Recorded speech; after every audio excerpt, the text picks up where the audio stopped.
Un contrat de délégation de service public permet de travailler de manière mixte. Il y a d'un côté une collectivité locale, qui est en fait le Citral, qui définit une offre de transport, qui définit la tarification et qui va fixer un ensemble de critères pour répondre aux soins de la clientèle. Et on va demander à un délégataire, une société donc privée, de réaliser cette offre. Parce que nous pensons effectivement que ces sociétés-là ont une capacité en fait de gestion et de management qui permettent effectivement d'optimiser la production de l'offre. L'objectif étant à la fin effectivement de faire en sorte que nos clients soient pleinement satisfaits. Le Citral, étant donné que c'est lui qui fixe l'offre et la tarification, c'est bien lui qui est le seul décisionnaire. Et le délégataire, lui, va appliquer ce qu'on lui demande de faire. Il est évident qu'on a en place tout un processus de contrôle. Parce que déléguer, c'est bien, mais il faut s'assurer que les choses soient réalisées en temps et en heure. Et là, on a en place en fait un contrat qui est extrêmement élaboré, qui fait que tous les jours, nous allons vérifier effectivement à peu près une quarantaine de critères de réalisation de l'offre. Et tout ça est assorti d'un système en fait de bonus-malus.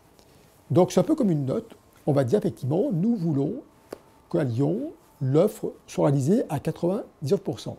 Si c'est inférieur, il y a une pénalité qui va s'appliquer à notre délégataire, qui est assez sévère. Et s'il est au-dessus, il aura là, à l'inverse, en fait, un intéressement. Donc toute l'idée, c'est de faire en sorte, effectivement, de tirer la meilleure partie de nos outils de production. On a un réseau important, on a des moyens matériels importants, et on veut absolument que les clients soient satisfaits. Parmi les paramètres extrêmement importants, tout d'abord, c'est la réalisation de l'offre. C'est quand un véhicule, effectivement, va prendre une ligne de trolleybus, la C3, entre Vauzans-en-Velin et puis Saint-Paul, il faut être certain, effectivement, que cette ligne respecte strictement son horaire et ses temps de passage. Pour ça, tous les véhicules du Citral, aujourd'hui nous avons 1000 autobus trolleybus, sont équipés de systèmes GPS. C'est-à-dire qu'en temps réel, on sait nos véhicules où ils sont.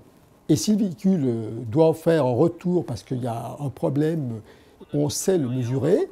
Et dans ce cas-là, il y a un système qui est appliqué en face à notre délégataire qui va être pénalisé parce qu'il n'a pas réalisé l'offre. De même, il y a 30 personnes au quotidien qui font des contrôles. Ces contrôleurs, on ne les connaît pas, parce qu'on ne veut pas effectivement qu'un conducteur puisse savoir qu'il est contrôlé, mais tous les jours, ils vont être sur le réseau et ils vont remonter tout de suite l'information. C'est-à-dire que si un véhicule, par exemple, n'est pas propre, dans l'heure qui suit, ça va remonter effectivement au Citral pour qu'on puisse réagir extrêmement rapidement. Et tout ça, ça demande des équipes.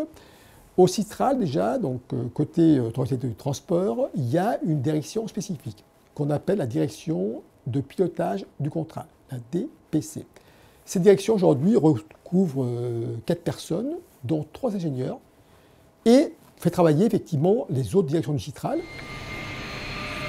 Ce que l'on constate, et là, ce n'est pas le Citral, hein, c'est la Chambre régionale des comptes, quand on regarde le coût du service entre une régie et une DSP, il y a à peu près 35% de différence.